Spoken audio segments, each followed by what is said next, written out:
Hello. I will talk about effects. So, first I would like to give you a rough overview. I would like to introduce myself first, and then we start with the talk. And actually, the title of the talk should be something like Stylized VFX in RIME and additional cool stuff from other games when it underlines my point.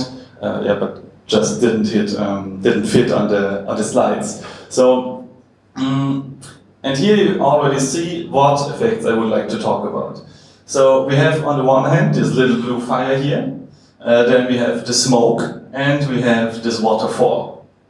And I have to say that for these both effects, I didn't do anything to it, but I just saw them by working on RIME, on the game, and I was impressed by how they are made, so I wanted to talk about that. And the only thing I contributed something to was the waterfall. So let's start with who am I? I'm Simon Trumpler, and I'm from Germany, and I am originally, like 10 years ago, I started to be a 3D artist. And like 1 year ago, I started to transform into a VFX artist. And so I started my career working on Sacred 2, which was an action role-playing game. And then I moved the company after the first company was bankrupt, and worked on the space simulation called reverb, and in both I basically did environment stuff. I was an environment artist actually. I did some effects for reverb more than for Sacred 2, but it never was my full-time job.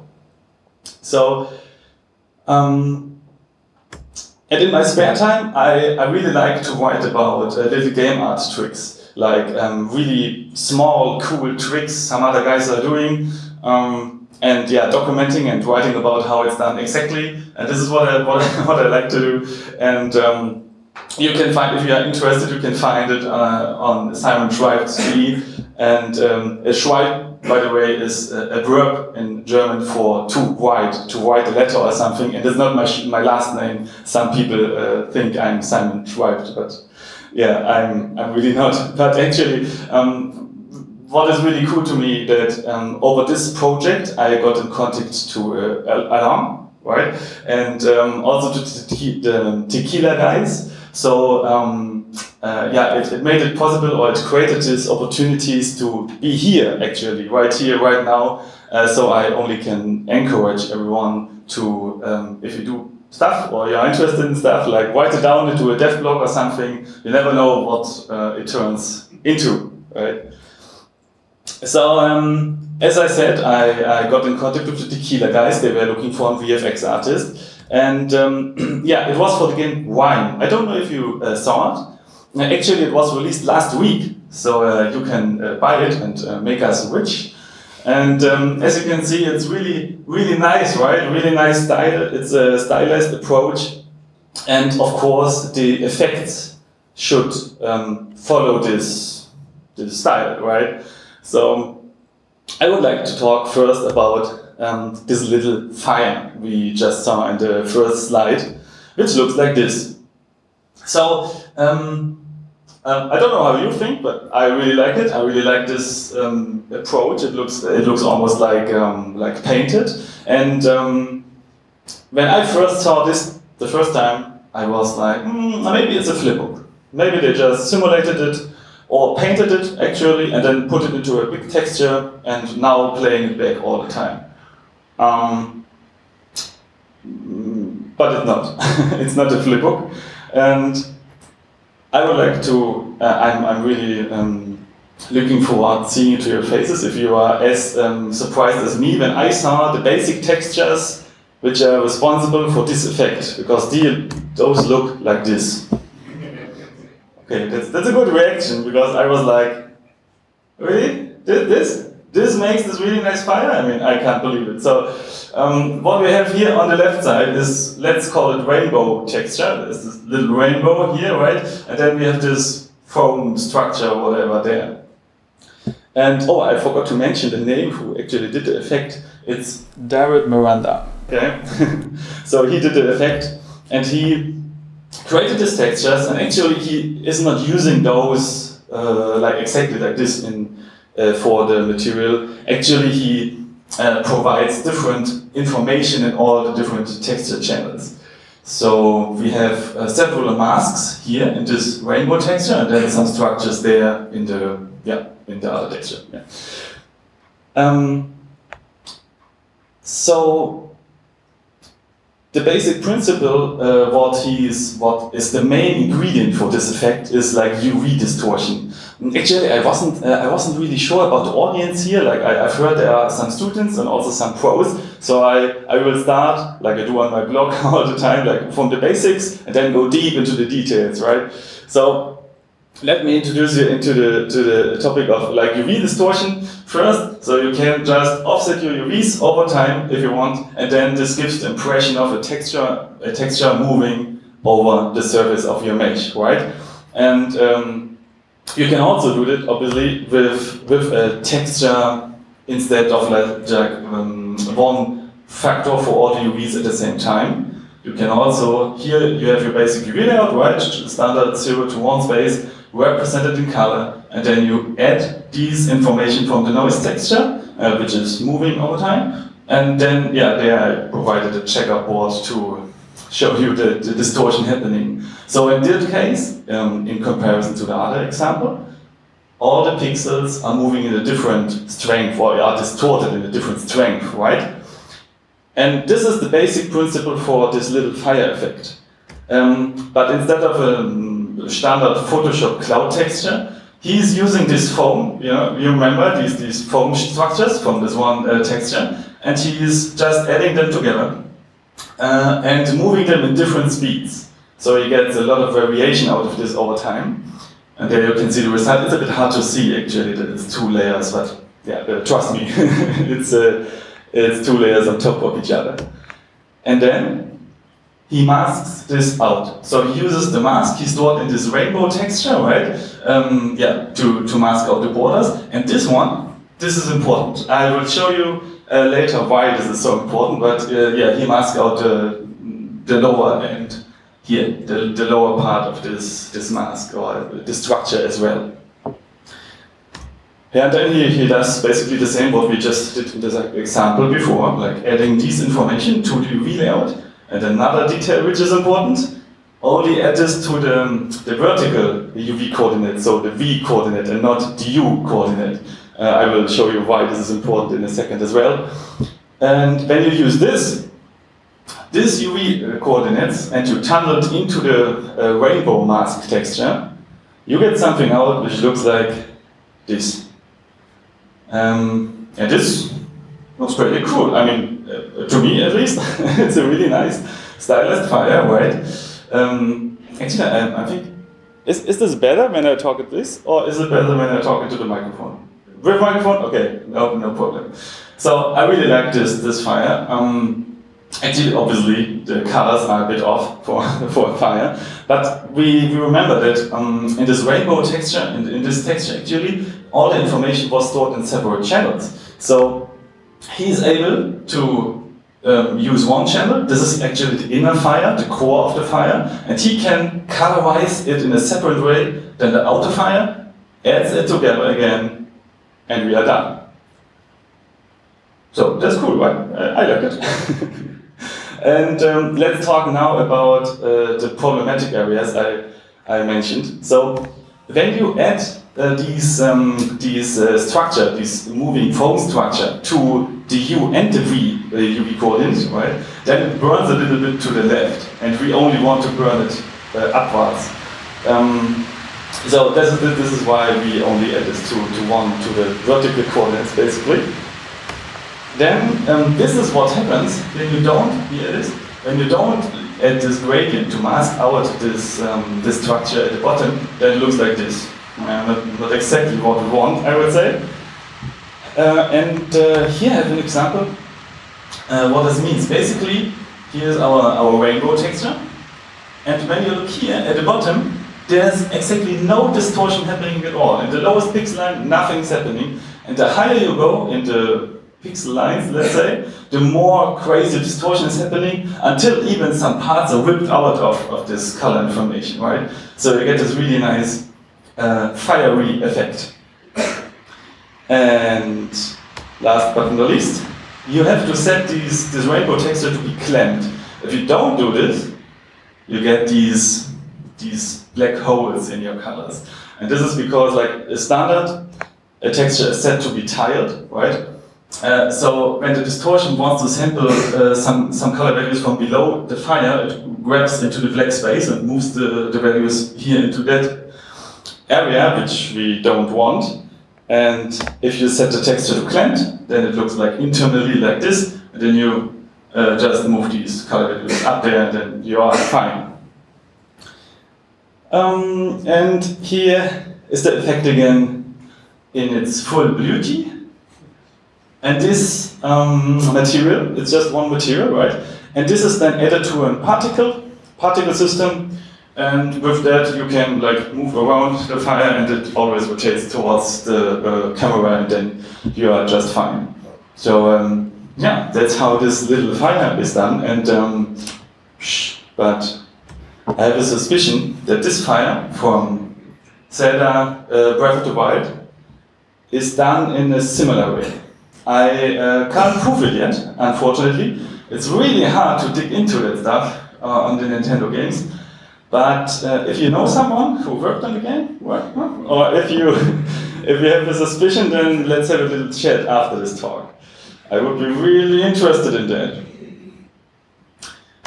Okay, next effect, the smoke.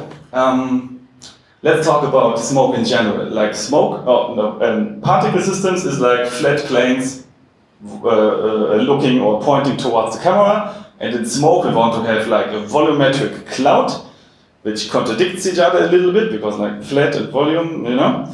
But there are really nice tricks to overcome this problem. I mean, obviously in Unreal, actually the RIME game is made in the Unreal engine, right? And there are advanced technologies to simulate the volume of translucent particle effects for smoke, but it's kind of expensive. So there are really nice tricks to overcome this. For example, I saw something in the talk from Blizzard for Diablo 3. And if you didn't see this yet, it's called Technical Artist Bootcamp. You can Google it, and it's free to watch. It's not behind a paywall. I strongly recommend to watch this. This talk has so many great informations, and I really love it. And one trick is, here you see the smoke. It looks kind of volumetric, right? I mean, can you not if you see, if you think the same way? Okay, cool. I really like how this looks. And they paint the color information into the basic texture. And now you might say, wait. You can't do this because normally we rotate particles randomly to get some variation into our smoke, right? And you can't paint the color information into that. But actually, in this example, they create variations for the particle, for the silhouette of the smoke particles, by using two layers of this noise texture, similar to what we did in the little fire, blue fire, right? And randomly set an UV offset, and with that they get different silhouettes and can set the rotation of the particles to a value which like fits the sun position. And in Diablo there is no dynamic sun, so that's why this is working. Really nice trick. But if you want to have a moving sun, you know, then another opportunity could be using not a flat plane for just two trees or one quad as a particle, but adding another vertex right there and folding the normals outwards, which gives you kind of an interesting shading, which looks like this. So here we have this flat cloud texture with no color information in it. But when I use my modified plane, you get this kind of volumetric shading, and with that, you could even rotate the particle randomly, whatever you want, and you could have a dynamic sun, and yeah, it would just work. And it's a really little trick, but a big outcome, I would say. And I saw this the first time in Company of Heroes, and here's a little gif how it looks in their game. which works quite well, to be honest. The problem is, it's not really stylized. So this wouldn't fit into the wine game like 100%, right? And I've checked the internet a little bit and looked how to do this. And it seems that for like stylized effect, like in an anime or something, the answer seems to be using more geometry, like instead of just flat particle planes. And I've got some really nice examples from a Japanese guy. I have no idea what he's twittering about, but I saw these pictures on his Twitter channel, and to me this is like amazing.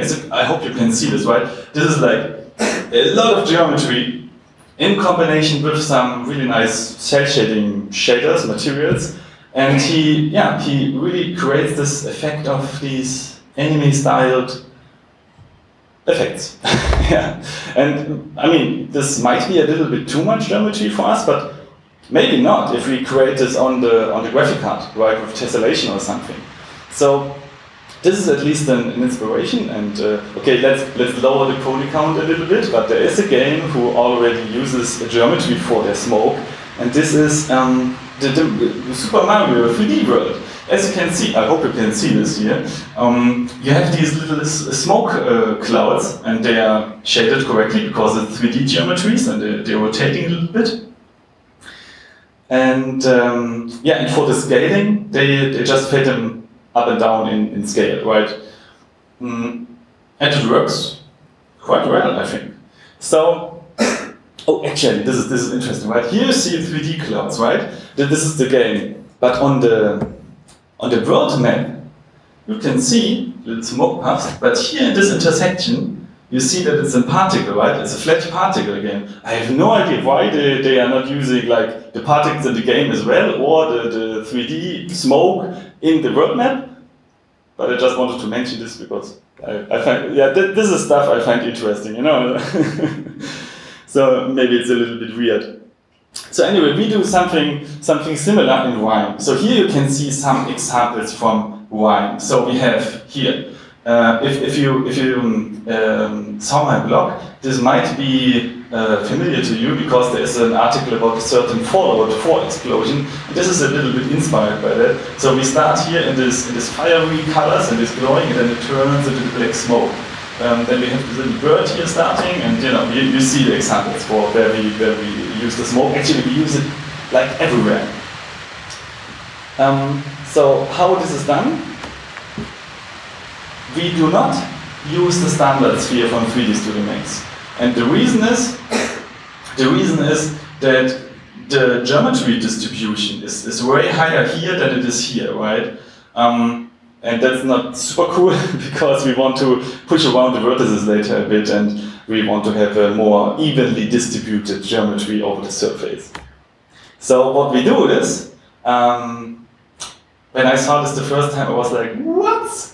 I was starting my 3D career in Maya, and I don't think that they have something like this. In 3D Studio Max, there's the Spherify modifier, and you can just, you see what it does, right? You Spherify cube, which is super nice.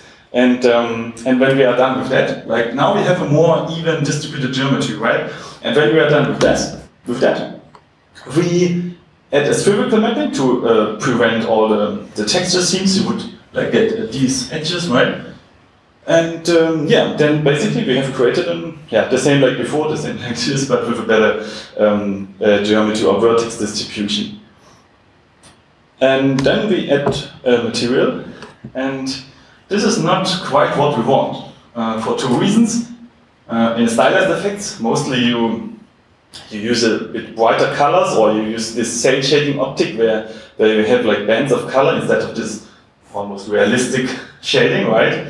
And to the other, on the other side, when light goes into smoke, it's like it's distributed a little bit around, right, and brightens up the darker area or the darker shaded side of the smoke. So this is not what we want. To achieve the effect, we just add emissive color values. So just a little bit emissive stuff.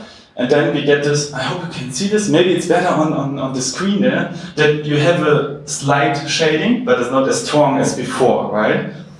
And then we distort it in the vertex shader. We just push the vertices a little bit around with a noise texture. We get a bit of variation. And last but not least, we dissolve this with alpha erosion. I will go into alpha erosion a little bit later, but you can see already here how it works.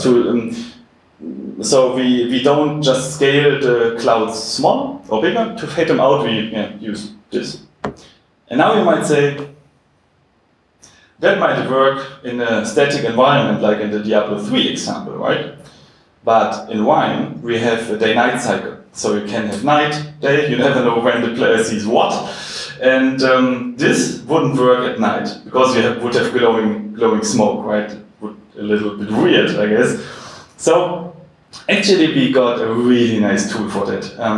In Unreal you have material collections, and this is basically just values which can be updated by code in real time. So we have a material collection which updates the day color in real time. With that, we can modify our material to adapt the color for the smoke, right? We can adapt the color and the brightness for the smoke depending on the day-night cycle time thing. And I really liked it, like to have this control, because I mean, what would be the alternative? The alternative could be that, like, the artist creates like several different particle systems with several different colors, and the programmer would like exchange them on real time or something.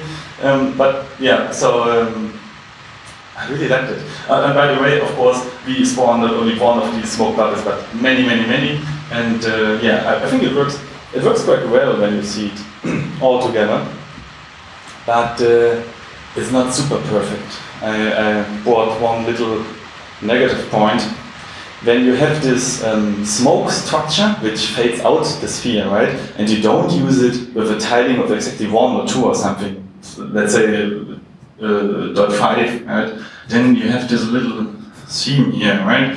We don't want it. And now we could start, oh, let's create a special texture for this or do that or that. But actually, it doesn't matter in that case, because we randomly rotate these spheres all the time. We create so many of them that you almost never see that problem.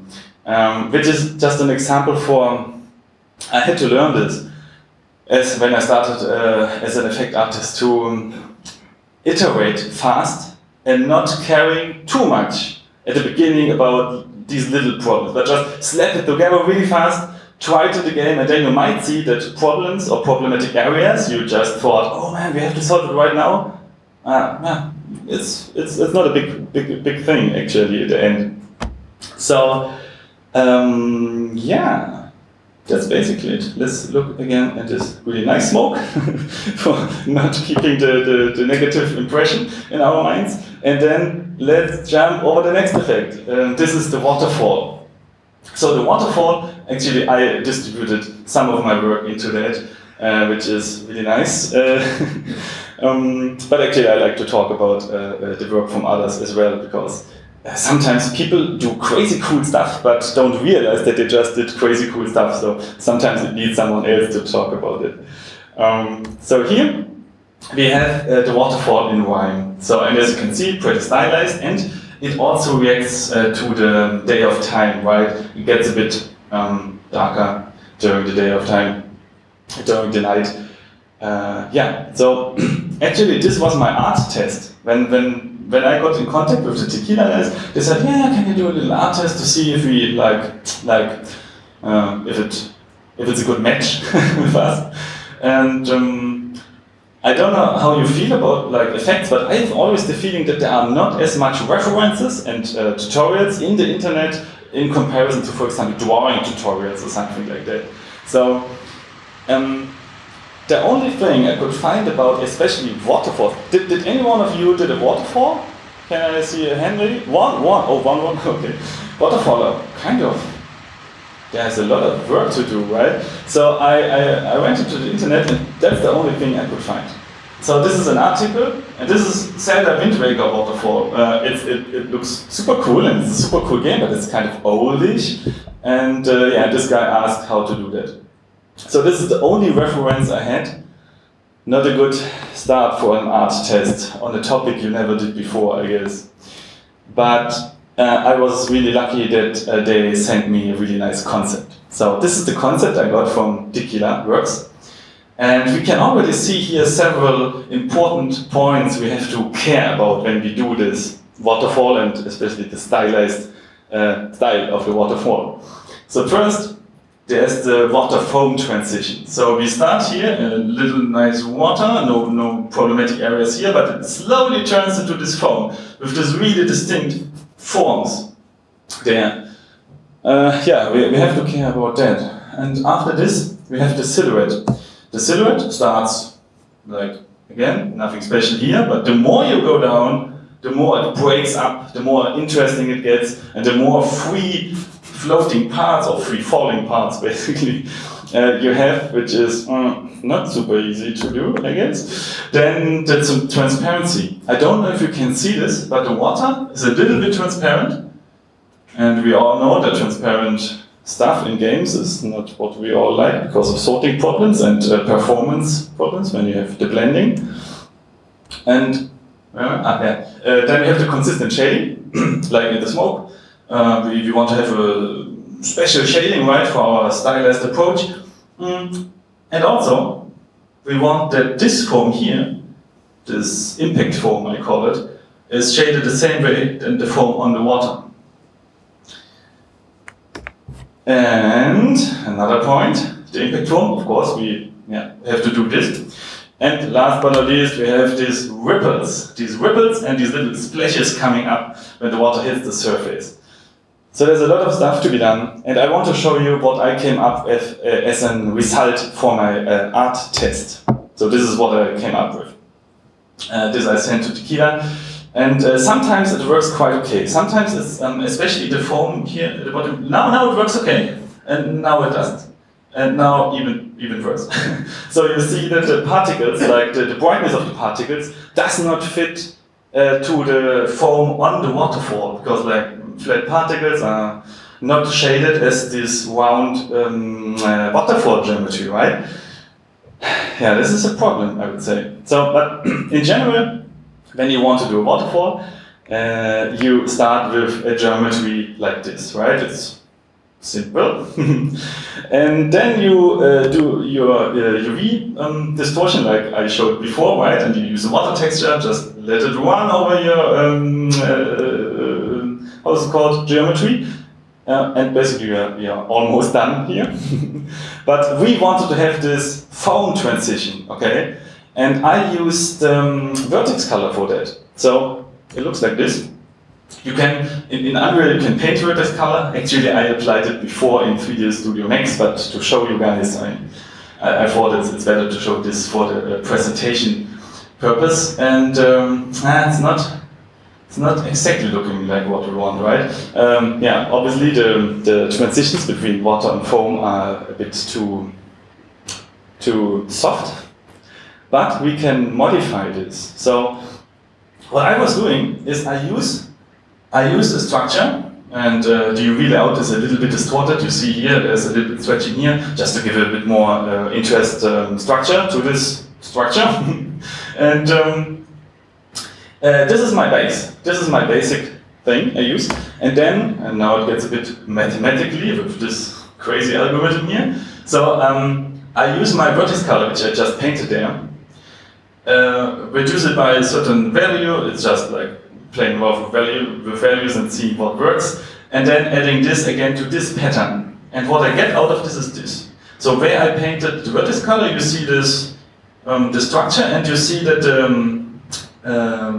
how's it called, the transition is a little bit more interesting than before, because before it was just this smooth gradient, right? And then I increased the contrast of that. And this is the result, and this is the mask which I use for blending between water and foam. And I'm pretty sure there are better ways to do it, like, I don't know, but it's a long time ago actually. So yeah, like I said, it was my art test, and then I just reused it later. So yeah, but it worked. So at the end, when you use the mask and blend between the foam color and the water, you end up with this, and this is just my example painting, right? for the final waterfall, it looked. I carefully distributed the vertex color. So okay, we made this happen, and then we have to care about the silhouette. And the silhouette, let me go up again. I already added some intersections here for being able to place in the vertex color, right? But this is not enough to push the vertices a little bit around to create a more interesting shape, more interesting than just this straight lines. So we need more geometry again. So this is the wireframe you see I used. This is not the art test anymore. This is now the rework thing you will find in the final game. So as you can see, a lot more vertices, but actually I tried to only put them where it wasn't needed. So here there's a lot foam happening, and here there's mainly water, so I didn't need too many vertices. And then I just push the vertices outwards, and the more where you have more foam. And with that, you create a way more interesting silhouette, right? But we still have the problem that we have these free-falling parts, and they are not covered here, right? I tried, like I said, right, I tried to cover it with this, with the particles, but didn't really work out. So, what's the answer to that? More geometry. What I did is, I created more geometry. So, I created these layers of additional geometry, but instead of like going together into one point here, like this spread, right? And then I added basically the same material like before, but without the water. So you see here, right? It's just foam, no water. And when you put this all together on one point, then you get this. And I think that works quite okay, because you have a consistent shading for all the foam, and sometimes you see these free falling pieces, and you see some layers and some holes. So it's at least better than my approach with the particles, right? And it's of course a bit, maybe a little bit too much geometry, but I created some LODs, so in the distance you don't have this. I think it's 18,000 trees for the bigger one, yeah. So you don't see this in the distance. So I hope it should be fine. Should be fine. I mean, if you have ideas, I would love to talk about this later with you. If you see, hey man, I have an idea to like improve that, or to make a different or a similar result with particles or something. But this was the best I could like make in the time. So we solved the foam. Let's talk about transparency. In RIME, you can dive. So what I did here, this is a sphere, and I put my little waterfall material on the sphere and dived. So we are looking from below the water surface, through the water surface, towards our floating sphere. Everything works perfectly fine as long as I set the blend mode to opaque. When I set the blend mode to translucent, it looks like this. No distortion, and actually it looks like it's below the water surface. No idea what's going on there, but it's not working.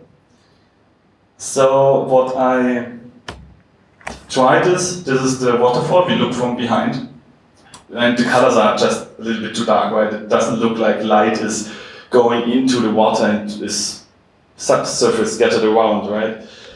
So I tried to use Fresnel in combination with several masks and gradients, like radial gradients and stuff, to make it happen to have a little bit light here, so that it looks a bit like, there's light coming through, right? And it uses the same material collection like I talked before, so that you can control this by night, because you don't want to have glowing water in your game when it goes into the night. I mean, at least in that game, we wouldn't want to have this. So this is basically, yeah, not real transparency, but a little fake. So should be enough. So the next point would be the consistent shading. So if I'm a waterfall, then my surface normals show like this, right, to the sides, right? And we come later to the impact form, but basically it's a flat plane, and therefore the normals show upwards. And when you have like some normals pointing upwards and some pointing to the sides, it's not consistent shading. So what we can do here is to override the normals on the material for the foam on the water. And this was exactly what I did. So here you can see the two versions, and the darker version is the unmodified version, the unmodified waterfall. And then I just said in the shader, okay, wherever foam is, the normals shall be forced to point upwards in the same way like the impact foam does. And with that, yeah, it's more consistent. I hope you you can see that. And you might know this little trick from grass. Sometimes when you don't want to have this one, like this harsh cut between the ground and the grass, then you can, oh, it's making waves. You can just modify your normals to look or to point to the same direction than the ground, and then you have a smoother transition, right? It's basically the same but happening in the shader. Yeah, here's the impact foam. This is the final impact foam we use on the bottom of the waterfall, and this is partly done by me.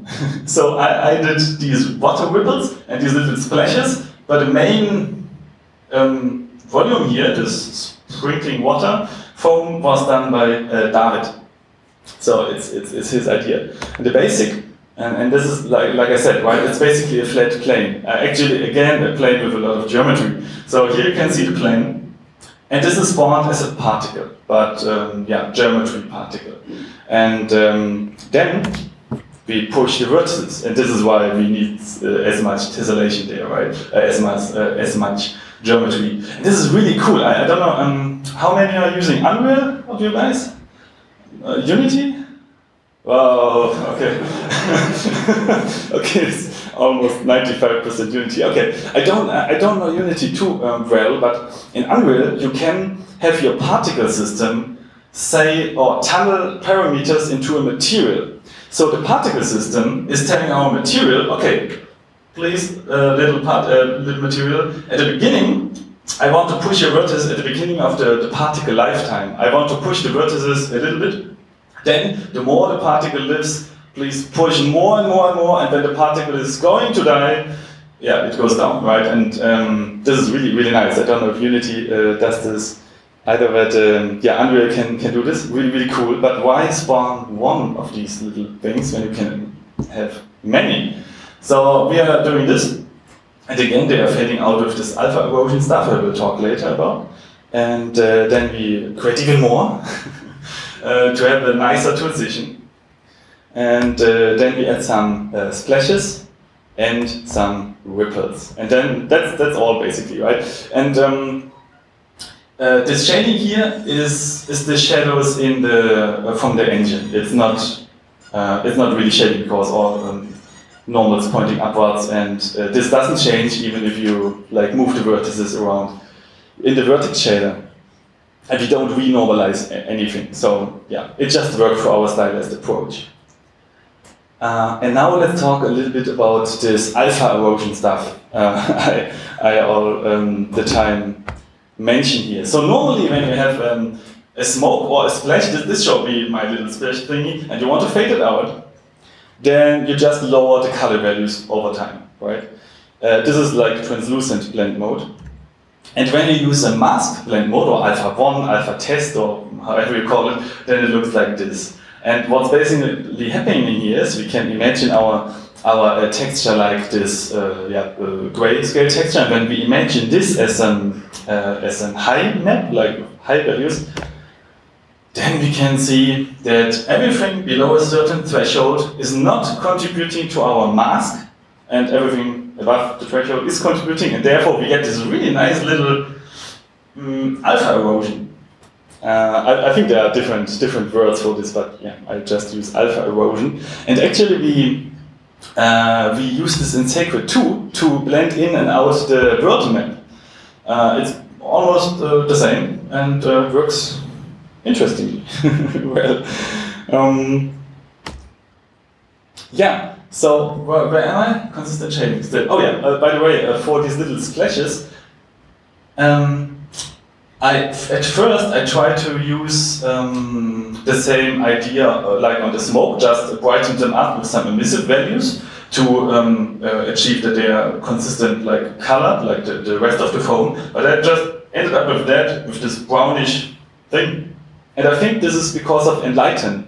In RIME we used Enlighten, and if you don't know this is a third-party solution to have real-time indirect lighting.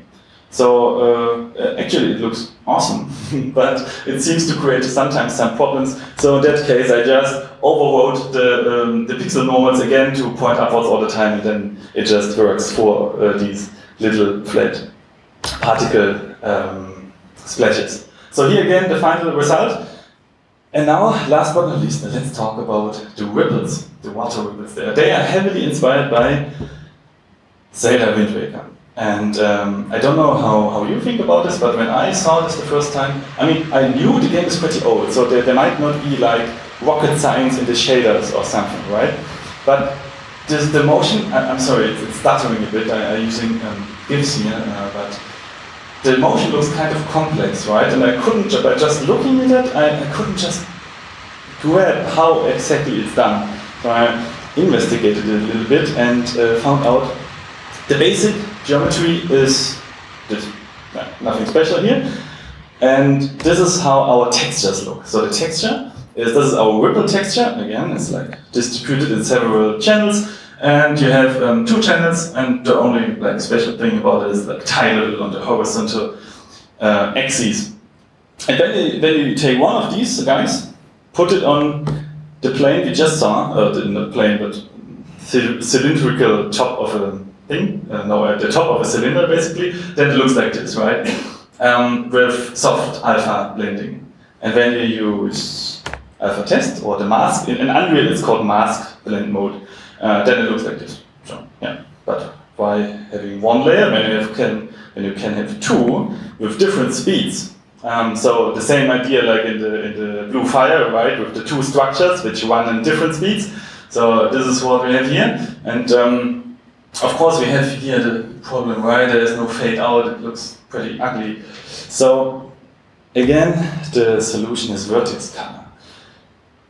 Instead of lowering the color values by a factor, by 1 factor for everything at the same time, I use vertex color as this factor who lowers the color. So when the foam starts here, nothing happening, nothing is modified, but the more the ripples walk or move towards the border, the lower the color values go. And the result is this. Yeah, that's basically the basic idea of these little water ripples which we used on our waterfalls and on other areas in the game. Actually, I think this is the only thing where before this talk some people in the internet asked like, hey man, how did you guys do the foam? And I didn't do this, but the technique is the same. So here you can see like the game, there's this big aisle, and the big aisle is surrounded by foam, and it's not just one big mesh. Here you can see that like there's a foam mesh and there's a foam mesh, and this is made for culling, you know, for being, you don't want to render the whole mesh of the whole aisle all the time, only when you see a little part of it. So for the culling, we separated the meshes, and here you can see that's actually the same technology. So, yeah, same thing. It's customly adjusted to these shapes. But there's only one little problem here, and I could, when you do water into a game, think twice if you want to have waves on your water, right? Because then everything gets complicated. Because we have waves here, a little less here, but more here. Like, oh man, it's like contributing to my point actually. So sometimes the water could run over the foam, right? And therefore we copied the same code, which is in the water shader, the same nodes which move the water up and down the water vertices. We copied this into the foam material, and then the foam just followed the same motion, which worked almost pretty all the time, like for this, because there's not really high waves. But when you have higher waves, then you might run into the problem. Like here, two planes on top of each other, no problem at all, both are tessellate or like joined twice in the same way. Here, we have a higher resolution for the upper plane, and then you see what's happened, right? And actually this was a big problem, because we have water with higher waves. So in that case I had to use a decal. I tried with geometry like before, but it was not working. So as you can see here, I have this decal, and it's projected on the water surface, and it serves as obstacle for, when there's an obstacle in the water, then you have this little foam there. So this is a little excuse, but in general we use the other approach for most parts of the game. So we are almost done. For those who want to have a short conclusion here, I would like to say, iterate as fast and as you can at the beginning, and don't focus on the minor details. Maybe they are not as important at the end. Then give control to the artist. I mean, in general, to all your participants of a team. But I'm an artist, so I'm kind of biased here. So then, use UV distortion for extra motion if you can, and watch this talk from Blizzard. And then we have use your normals if you need them, especially when you do stylized things. And use geometry, but only when necessary. And like I said, if you have better tips for me, then I would love to hear about this. So merci, this was my talk. Here are my social contact information, right? And this talk, hopefully, there's this little camera, and hopefully I can put this on my blog later. So if you want, I don't know, watch it again or something. And if not, I will just sit down and re-speak into the microphone at home if the video recording didn't work. Thanks to Tequila, works. Thank you, merci. Yeah, that's it. I just wanted to say thank you to Tequila Works to let me talk about this, because I had access to the raw data, so it was really nice. Okay, I hope you liked it, and have fun. Yeah. Do you have to turn this on? Yeah. Oh no! Sorry. Questions. Of course, there it is. Do we have questions?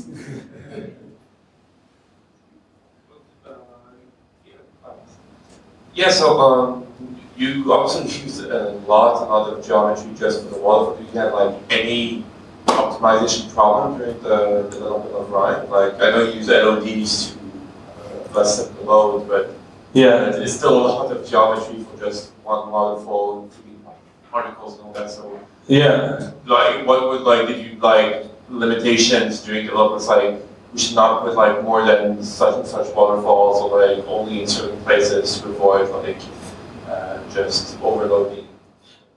Yeah, I mean, in general, I have to say, since I'm a freelancer, right? I wasn't part of the team all these years, so sometimes I don't know, have too much insight into all the processes. But these big waterfalls are placed 3 times in the first level, so not a lot. And there are little waterfalls which use way less geometry, right? So I think in that regard it shouldn't be a problem, because it's a really special occasion. Actually, I know that the team optimized a lot, and I know that the reviews say sometimes like, performance isn't working too well. I hope it's not because of my waterfalls. But I guess there are some problems, but I couldn't nail them down why it is right now. A friend told me that he has 60 FPS, but when he activates the the anti-aliasing, then it goes down to 40 something. So yeah, I can't nail it down, to be honest. But in general, except I think from the trees, I didn't speak about them, but the trees are also really nice and they use a lot of geometry. I think there is not as much geometry use than like I just showed here. So yeah, I hope it's not that is the problem for the performance problems. Yeah. Yeah, I'm sorry. I think I can't answer it in more detail because, yeah, like I said, I was just for 1 year freelancer and yeah. Is there another question? Or is this answered? Was it? Yeah. Okay, fine. Okay, another question maybe? No questions? Yes. Oh.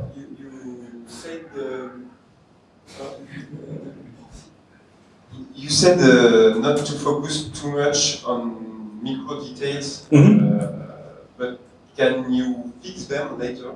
Oh yeah, that's the idea, right? To iterate a lot. So to start, slap the verb at the beginning, put it into a game, and then see how it feels, right? Sometimes you just see that all the players and also in your team, nobody notices something, right? And then maybe you don't have to invest hours and hours. But sometimes it will be like that 5 seconds afterwards, like, hey dude, did you just update it? It's so ugly, and then you might iterate about it.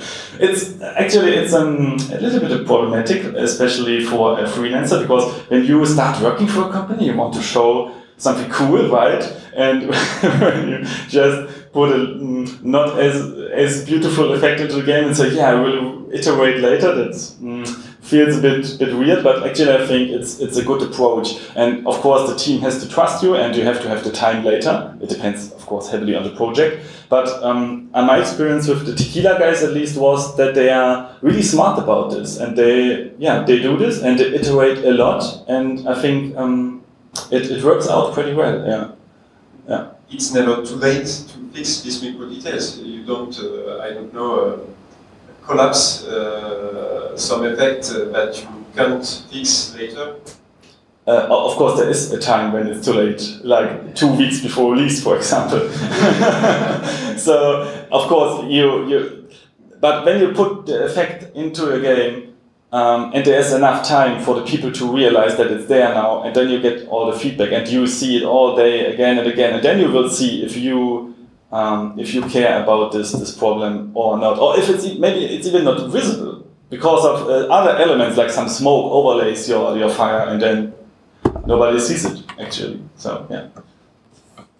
But I'm not saying do bad graphics. I'm just saying be smart about where you put your resources, right? Okay, so I think I have here 53 minutes. So I think it's the end. Or is there another question? Oh, there's another question. Great. Hello. Just a question about what you have done on the game. Really, is the core visual of the game and what makes the game unique amongst others. And you've done waterfalls and other effects. And this is really important to see that when you're releasing a trailer, maybe for the games. But because it's important for the visual of the game, it should be done very only before releasing the trailer. But when you're releasing the first trailer, you are not done yet with all the visual. So how do you manage the schedule of the? Okay, we have enough effect, and this is nearly the final aspect, the final visual of the game. And we're going to about it, so we will release a trailer, and because it must be only in the communication process, but it might be a problem because it might change in some also results. Yeah. You are right. It's problematic, and actually I mean, there you have your producers, right? And hopefully the producers or the planner know, okay, at this date we need a trailer and we want to show these scenes. So these effects should be prioritized, right? But actually, there's this sequence where a storm is coming, and I iterated over this storm after one trailer was released. So if you have eagle eyes, you will see when you watch this trailer that, oh man, this clouds there, they are looking a little bit different than in the released game. So that might happen. Yeah, but you're right, that's a problem, and you have to have good planning there. And you have to like say, artists, please be ready when your trailer is to be released or recorded. And actually, yeah, it's a communication problem, because sometimes the trailer is done in a different, I mean, the producer is not doing the trailer, right? The trailer is done in another department, then you have the graphic department, then you have your producer role. So there's a lot of communication happening and a lot of potential for problems, but I think in the case of Tequila, it worked out well, and they all the time knew, okay, this date is important and we want to have these scenes, and therefore we focus on that. Yeah, but yeah, it's a problem, and actually effects might come pretty late into the process. Depends on the effects, of course, but if you have, for example, some animations which are and you want to have some effects which are synced to that, of course the animation has to be done before, right? So sometimes the effect artists come pretty late. I think the only people who come even later are the sound guys. They always complain about, oh man, we are the last, like oh, we have 5 minutes to release, we need sound right away. Yeah, but yeah, I just can say you're right, and I think you have to be smart about this and plan into the future and know what you want to show. Yeah, not an easy task, to be honest. Okay, another question. Hi. Great talk. Thank you. Do you use visual tools for your shaders, or do you write code? Visual tools. Oh man, I love it so much. It's Unreal. Do you have screenshots of it? Not here actually, Ellie. Yeah, sorry, no. But Unreal has this node-based editor for materials. And yeah, you can do a lot of stuff with that, and I really, really like it. It's super cool.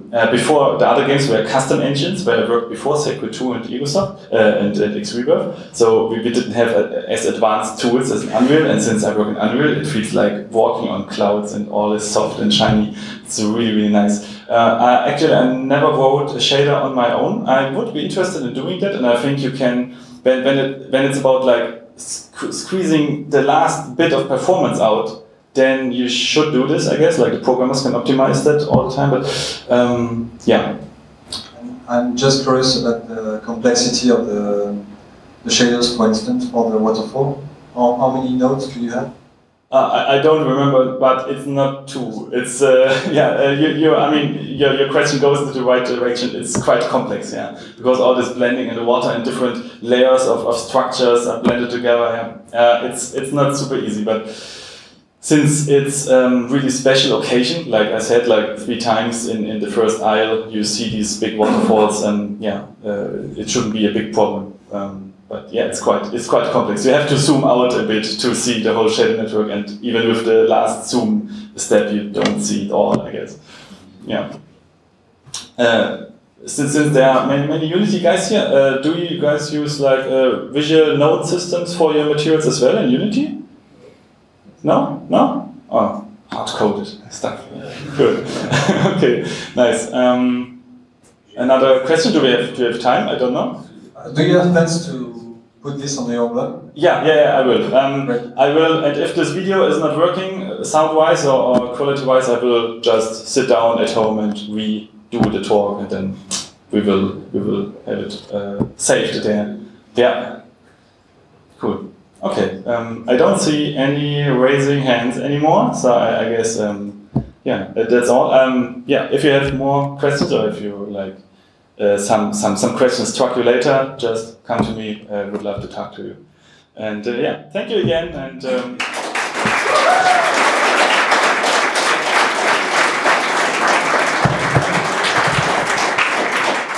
thank you, Simon, for your time. Thank you. You enjoy your stay here.